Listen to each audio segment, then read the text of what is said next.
हरियाणा मांगे हिसाब कार्यक्रम के तहत गत दिन गोहाना पहुंचे सांसद दीपेंद्र हुड्डा का गोहाना के अंबेडकर चौक से पुरानी अनाज मंडी तक कांग्रेस नेताओं द्वारा भव्य स्वागत किया गया।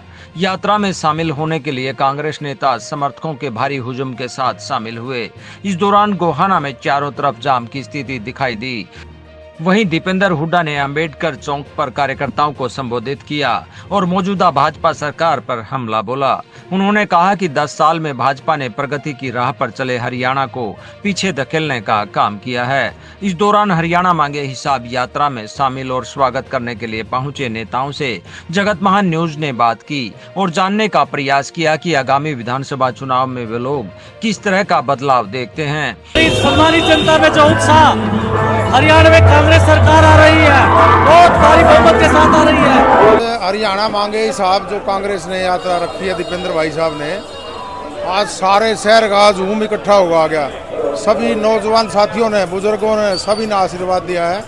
और नौजवान साथी दीपेंद्र हुड्डा जी से आशा करते हैं, भाई 10 साल से नौकरी का कोई चांस नहीं है, मगर दीपेंद्र जी के आने के बाद में, क्योंकि पहले हुड्डा सरकार में 10 साल बड़े काम हुए, बड़ी नौकरियां मिली हैं और इनसे उम्मीद रखता है एक आदमी, अगर दीपेंद्र जी आएंगे तो युवाओं को रोजगार मिलेगा।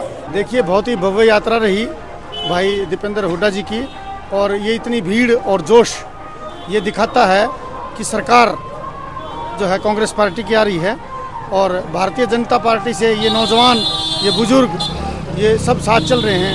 ये हिसाब लेने के लिए तैयार हैं। ये पूछना चाहते हैं कि भाई किसानों को जो है इस तरह दुर्दशा क्यों की, आपने नौजवानों की दुर्दशा क्यों की, आपने पहलवानों की दुर्दशा क्यों की, आपने सरपंचों को क्यों पीटा, आपने जो है महंगाई ज़्यादा क्यों बढ़ा दी, आपने स्कूलों को बंद क्यों कर दिया, आपने आशा वर्कर की पिटाई क्यों करी।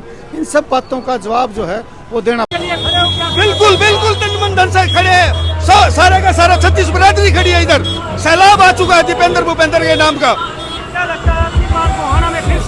मेरे हिसाब से 70-80 सीटों पे कांग्रेस आएगी हरियाणा में। ये बदलाव का समय है, ये बदलाव का समय है। कांग्रेस पार्टी का ये देखो क्या हुजूम आया हुआ है। सब देखो जोश है, किसान में, मजदूर में, युवा में, व्यापारी में, सब में जोश है। हरियाणा में खाली गोहाना में तो आएगी, गोहाना में सबसे पहले आएगी, लेकिन पूरे हरियाणा में आनी है।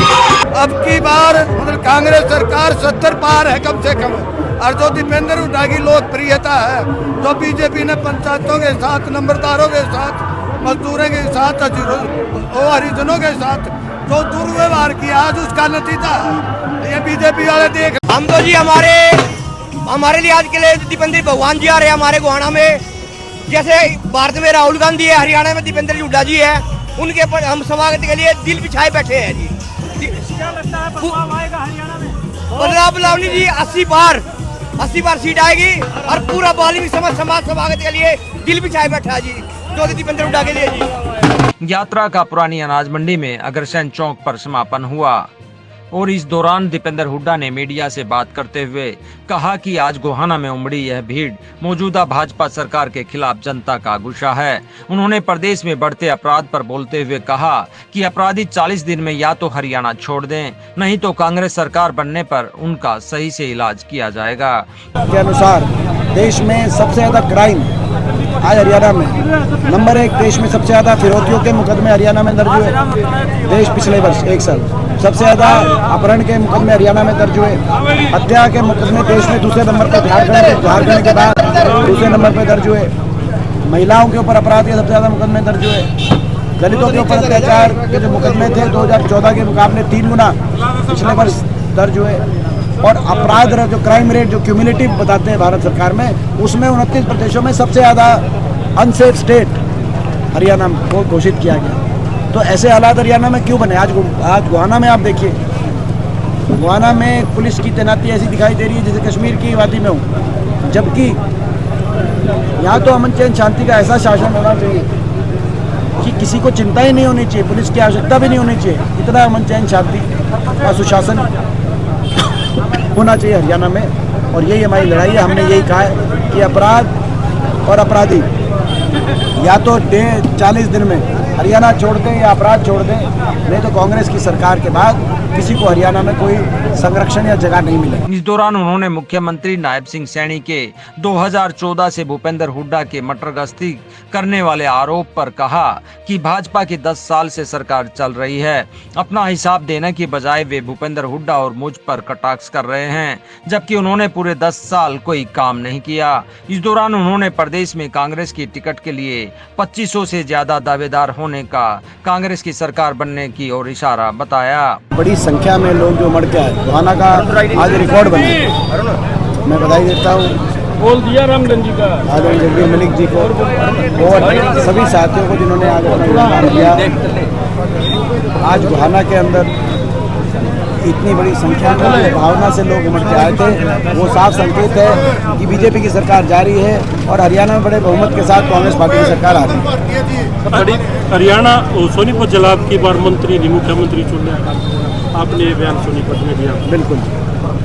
बिल्कुल सही बात है, ये तो स्वाभाविक बात है। ये तो मैं समझता हूँ कि ये जो अपना पूरा क्षेत्र है, ये जो पूरा इलाका है, इस पूरा इलाका चौधरी भीपेंद्र सिंह हुड्डा जी का क्षेत्र है और जो है हमेशा सोनीपत में पूरा आशीर्वाद चौधरी भीपेंद्र सिंह हुड्डा जी को कांग्रेस पार्टी को दिया है और अब मैं समझता हूँ जो सरकार बनने जा रही है उसमें भी बड़ा योगदान सोनीपत के लोगों का रहेगा। आपकी जिस तरह से यात्रा निकली उसके बाद जो आपके कांग्रेस के लोग हैं वो ये कहने का काम करें कि आपकी यात्रा के बाद बीजेपी एकदम से बौखला गई है, हिसाब देना नहीं चाहते और चुनाव जो है समय से पहले आ गए। सही बात है। आप बताओ, जब से हमारी यात्रा शुरू हुई है और जब हमने सवाल पूछा है कि भाजपा हरियाणा मांगे हिसाब, और हम तो 10 साल का हिसाब तो देना ही चाहिए किसी भी सत्ता पक्ष को, प्रजातंत्र का ये रीति और नियम है कि सत्ता पक्ष हिसाब दे और विपक्ष और जनता हिसाब मांगे। जैसे हमने हिसाब मांगा है, भाजपा में जो बौखलाहट दिखाई दे रही है, बीजेपी तिलमिला सी गई है, वो इस बात का प्रतीक है कि बीजेपी ने कुछ काम ही नहीं कराया। सोनीपत में एक काम बता दे बीजेपी कराया, हम अपने काम बता रहे हैं।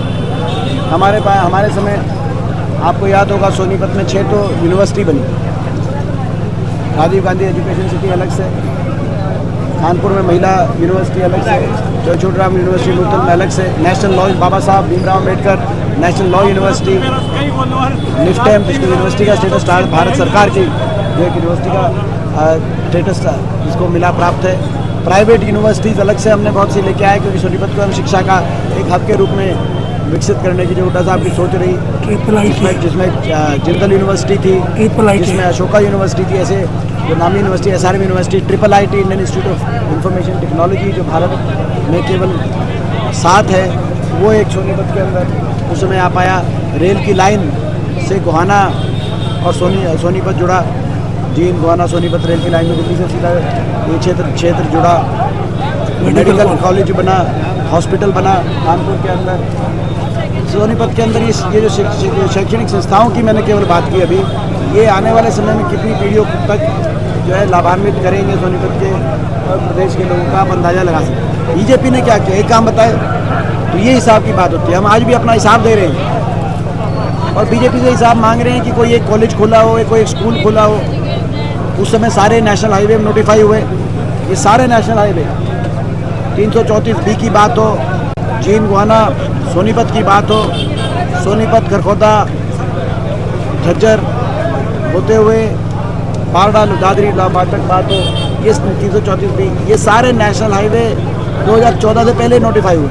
या केवल युवाओं का रोल है या केवल बड़ों का रोल है? बड़े भी ये नहीं कह सकते कि युवाओं का कोई रोल नहीं। संतुलन, ये भगवान की सृष्टि का नियम है, उस नियम का पालन कांग्रेस पार्टी करेगी। सीटिंग रेटिंग का फार्मूला सर ऐसे ही चलेगा? ये कांग्रेस पार्टी में जो है चुनाव टिकट वितरण में क्या जो है किस प्रकार की प्रणाली अपनाई जाती है, आने वाले दिनों में वो सारी चीज़ें स्पष्ट हो जाएगी। नायब सिंह सैनी लगातार आपकी यात्राओं पे कटाक्ष कर रहे हैं कि वो अपना काम बताएं। 2014 से पहले मटर गश्ती करते रहे, अब हिसाब मांग रहे हैं। कहाँ नायब सिंह जी, मुख्यमंत्री जी अपने 10 साल की बीजेपी की सरकार का हिसाब बताएं, क्या काम किए वो बताएं, कामों के आधार पर वोट मांगे। वो तो अभी भी हमें निशाना 10 साल से हमें निशाने पे लेके वोट मांग रहे हैं। जनता को काम चाहिए थे, 10 साल वो काम किए हो तो बताएं।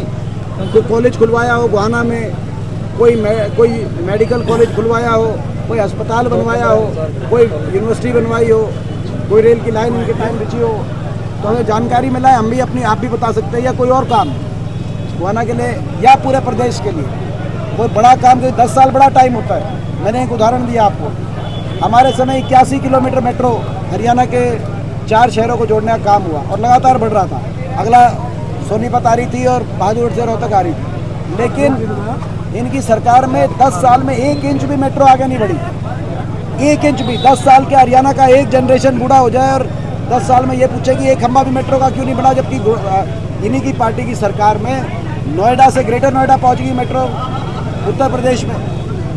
RRTS गाजियाबाद से मेरठ पहुंच गया। हरियाणा में क्या 1 इंच भी मेट्रो आगे नहीं बन, जहाँ पहुंच सकती थी, एक खंभा आगे नहीं बढ़ा सकते थे। तो ये तो हम सवाल इनसे पूछ रहे, मगर वो हमें कह रहे कि सवाल हम हिसाब नहीं बताएंगे। हम तो हुड्डा साहब और दीपेंद्र को निशाने पे लेंगे, ये बीजेपी कह रही है। दीपेंद्र जी गोहाना की एक क्यों हमें निशाने पे लिया जा रहा है? क्योंकि हमने हिसाब पूछ लिया। हम तो जनता की ओर से विपक्ष के नाते भाजपा से सवाल पूछ रहे हैं। ये हमारा संवैधानिक अधिकार है, ये कौन सा गलत काम कर रहे हैं? 2500 से ज़्यादा आवेदन आए हैं सर, 90 सीटें हैं, कैसे सभी को संतुष्ट कर पाएगी कांग्रेस? नहीं, ये तो अच्छा संकेत है, इसमें तो किसी को तकलीफ नहीं होनी चाहिए। तो ये संकेत है कांग्रेस सरकार आ रही है। जगत महान न्यूज के लिए गोहाना से तेजवीर सिंह की रिपोर्ट।